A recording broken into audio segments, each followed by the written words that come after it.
Sometimes I go to a news website and I'm scared of scrolling down, fearing another tragedy may strike, another senseless waste of human life, another reason for some people to instill divisiveness. The last few days, there seems to be a twisted pattern of someone getting shot by police, followed immediately by another couple of police officers getting massacred by a vigilante, sometimes in the same city. The thing is, the relations between the black community and police officers is at a critical point, and potentially devastating consequences may follow. This video will present my opinions and solutions to the problem of race relations and police brutality. Number 1, drop all labels and listen to people regardless of their backgrounds. We cannot think like there's a kind of war between black people and cops, between Black Lives Matter and Blue Lives Matter, without thinking of the movements associated with them. How many people here watching this video agree with the statement, Black Lives Matter? Show of hands, just think of the statement alone. Alright, what about Blue Lives Matter? How many people agree that the statement Blue Lives Matter is correct? Alright, now what about All Lives Matter? Every single person should have had their freaking hands up all 3 times. You realize that we are all working towards the same goal, with of course a few exceptions. I think it's absolutely ridiculous that people are getting into trouble for saying stuff like all lives matter. We need to stop playing this ridiculous game of identity politics and see things from other people's perspectives.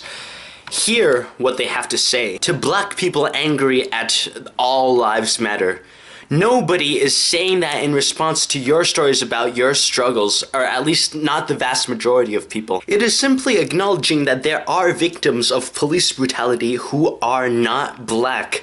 So many that they even outnumber black victims, if I may add. Furthermore, I want to emphasize the fact that no matter how much certain police officers have harmed you or your community, most police officers are not your enemies. Stop reacting angrily to anything resembling opposition. I mean, boycotting the Toronto Pride Parade because of a police float. Seriously? There are thousands of good police officers putting their lives on the line every single day to keep you safe. Please remember that. And to the rest of us, people like me who are not black, or even anyone who lives a fairly decent middle-class life, how would you feel if you grew up in a poor community witnessing acts of violence all the time between people of your own race as well as with the police? And on top of that, you feel constantly targeted by certain police officers. They might frisk you unfairly, pull you over, or verbally assault you. And you see article of black people who are already restrained getting shot. So some of these cases may as well be justified, but it keeps happening so damned frequently. This background, of course, is no justification for any violence incited against police officers of any kind, and most of the stuff that Black Lives Matter pulls, but it does explain why a lot of black people respond so emotionally to it. To them, it's incredibly personal. Personally, I don't agree with 90% of the things that Black Lives Matter says or does. If you want to check out my open video towards them, it's in the description. But listening to their stories allows me to understand them more. And to have a two-way conversation, you need to understand each other and where we're coming from. Number 2, take an introspective look on your own problems. Rather than always pointing fingers at the problems of the other people, sometimes stop and consider the issues of your own community. Certain police departments do indeed have issues with brutality, but that does not mean all or even most police officers are bad, and that we need to abolish the police, period. Or that chanting, "What do we want, dead cops," is acceptable in any way. On the other side, black communities, especially the less affluent neighborhoods, do indeed have a problem with violence. In 2014 in America, 51.3% of murder/non-negligent manslaughter was committed by blacks. Blacks making up only 12.9% of the population. This is incredibly disproportionate, indicating that there is a problem. Does that mean that all black people, or even most black people, are all inherently prone to violence? Of course not. Black communities have a higher poverty rate than basically every other race. However, I still think that Black Lives Matter activists do have an unnecessary anger problem, created partially due to the emotional nature of this issue. Again, not an excuse, but a probable reason. For example, whenever a black person gets killed by a police officer, you see Black Lives Matter activists all riled up on social media or, causing riots and that kind of stuff before any facts are out. Not every shooting is a perfect example of police brutality, just like not every shooting is an example of violence problem in the black community. Every single case is different. A particular case may indeed be a case of police brutality. You just can't jump to conclusions without looking at the facts. It's important to realize that sometimes black people are justifiably killed by police officers. I mean, how do we ascertain exactly what happened? By looking at the facts. So what are the facts about police killings in general? According to Washington Post, in 2015, 990 people were shot dead by police. Now, although black people are disproportionately shot, the amount of white people shot is effectively twice as much as the amount of black people who are shot. And of that 990 people, 782 were carrying deadly weapons at the time. Only 93 of them were unarmed, which is less than 10%. Don't get me wrong, I still think there is a problem of police brutality, but what the media is making it out to be just feels like over-exaggerating the problem, which is something we never should do. And the facts also show that there is a black-on-black violence problem. Now, looking at the chart, it looks like the amount of, black people who shoot black people are about equal to the amount of white people who shoot white people, right? 82% to 90%. However, if you look at the proportion of victims per million of a population, you can see that the amount of blacks killed by blacks actually quintuple the amount of whites killed by whites. Now, this is incredibly disproportionate.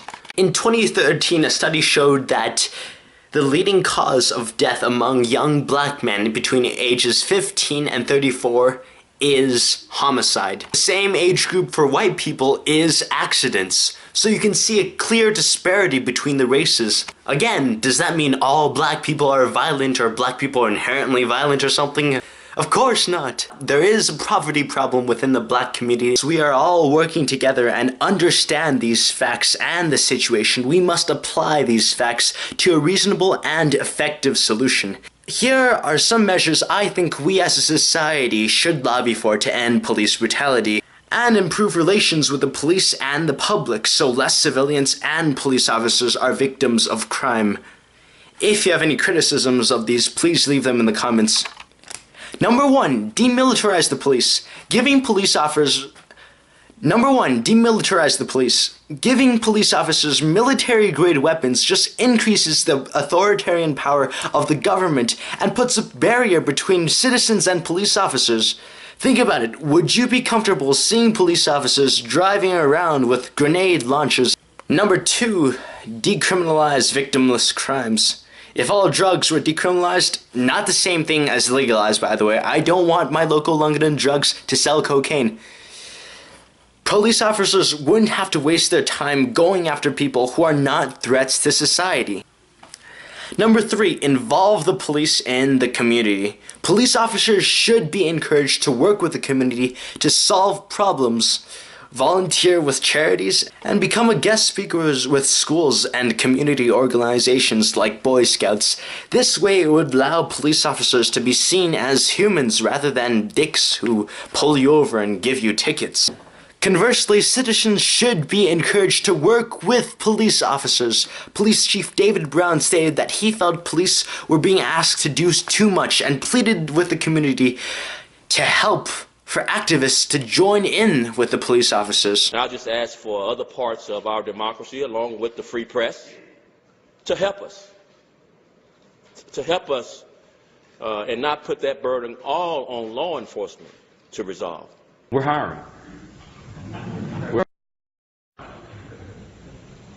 get off that protest line and put an application in. And we'll put you in your neighborhood and we will help you resolve some of the problems you're protesting about. Number 4, mandatory police cams on all police officers. They aren't cheap, but they help. They help give an exact idea on exactly what happened in every situation, and if they accidentally, say, fall off or something, well, that can be used in court. Filming police officers on duty is also legal, by the way, in the Canada and the US, so if you ever see something that you think is unjust, be sure to record it, because it is within your rights, as long as you are not interfering with police work. I'm running out of time right now, but if you want to check out some more possible solutions, I've linked some sources in the description. One of them actually comes from activists supporting Black Lives Matter itself, except you wouldn't tell that from the website. It doesn't mention, the word Black Lives Matter even once. It's called Campaign Zero, and I think everyone should check it out. I will leave you all with the note that right now we can't afford to be divided by labels that only focus on one side of the issue, to get overtly bitter at people who have nothing to do with your woes. There is a vast difference between Martin Luther King Jr. speeches and songs that say "fuck the police." Although both are passionate voices that cry for change, one calls for unity and the other calls for divisiveness. One works and the other doesn't.